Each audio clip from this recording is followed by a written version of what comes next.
আলহামদুলিল্লাহিল্লাযী আহইয়ানা বা'দা মা আমাতানা ওয়া ইলাইহিন নুশুর। তারপরে আপনি যাবেন বাথরুমে, দোয়াটা না পড়ে কেন গেলেন?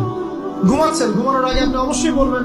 ঘুমানোর আগে একদম একটা গান শুনে, একটা গার্লফ্রেন্ডের সাথে 10টা মিনিট কথা বলে হ্যাঁ জান রাখি ব্যাস, তারপরে ঘুমিয়ে গেলেন। ঘুমটা আপনার জন্য ইবাদত হলো না? হারামে লিপ্ত হবেন না।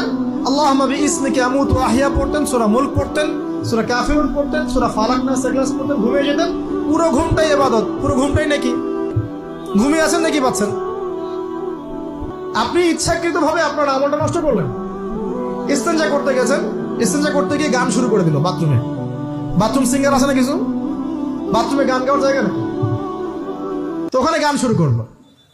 বাথরুমে গান গাবেন কেন? আপনি ঢোকার সময় বলবেন কি বিসমিল্লাহ আল্লাহুম্মা ইন্নী আউযু বিকা মিনাল খুবসি ওয়াল খাবাইস, এরপর ইস্তেঞ্জা করবেন, তারপরে আপনি গুফরানাকা বলে বের হয়ে আসবেন।